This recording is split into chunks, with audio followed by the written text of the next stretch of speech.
बंद हो चुके सरकारी दक्षता विभाग के प्रमुख के रूप में ट्रंप की व्यापक फेडरल कास्टिंग पहल में प्रमुख भूमिका निभा रहे थे।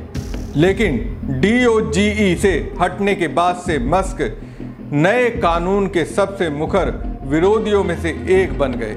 उन्होंने एक्स पर इस बिल के विरोध में कई पोस्ट किए हैं। उन्होंने पहले भी अपनी पोस्ट में इस बात को नहीं छिपाया था। एलन मस्क ने मंगलवार को एक पोस्ट में लिखा था, मुझे खेद है लेकिन मैं अब इसे बर्दाश्त नहीं कर सकता। इस बिग ब्यूटीफुल बिल के लिए वोट देने वालों पर शर्म आती है। आप जानते हैं कि आपने गलत किया।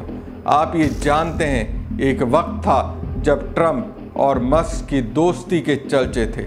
मस्क ने ट्रंप को राष्ट्रपति बनाने के लिए जी जान लगा दी थी, लेकिन अब हालात ऐसे हैं कि दोनों में खुली दुश्मनी छिड़ गई है।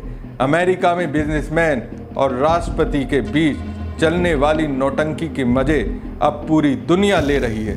इस बीच मस्क ने ट्रंप को हटाने की बात कर दी है। इसके साथ ही उन्होंने उपराष्ट्रपति JD वेंस को लाने की वकालत की है। अमेरिका में पिछले साल हुए चुनाव में मस्क खुलकर ट्रंप का समर्थन कर रहे थे।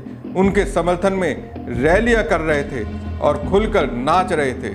जब ट्रंप जीते तब भी मस्क की खुशी का ठिकाना नहीं था, लेकिन अब वही मस्क ट्रंप को हटाने पर उतारू हो गए हैं। इयान माइल्स नाम के शख्स ने एक्स पर पोस्ट करते हुए लिखा, ट्रंप को महाभियोग से हटाओ, JD वेंस को लाओ।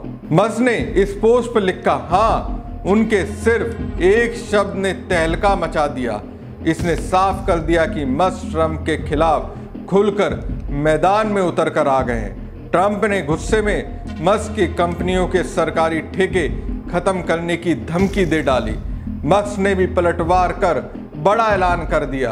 अब SpaceX अपना ड्रैगन स्पेस क्राफ्ट बंद करेगा।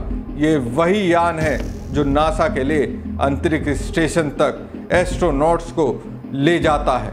अंतरिक्ष यात्री सुनीता विलियम्स को भी इसी विमान से वापस लाया गया था। ट्रंप और मस्क का झगड़ा पैसा, सत्ता और अहंकार का टकराव है। मस्क को लगता है कि उन्होंने ट्रंप को सत्ता दिलाई, लेकिन अब उनकी बात सुनी नहीं जा रही है। ट्रंप को लगता है कि मस्क उनके खिलाफ बगावत कर रहे हैं। अब आगे देखना दिलचस्प होगा, क्योंकि दोनों के पास खोने को बहुत कुछ है और दांव पर लगेगा अमेरिका।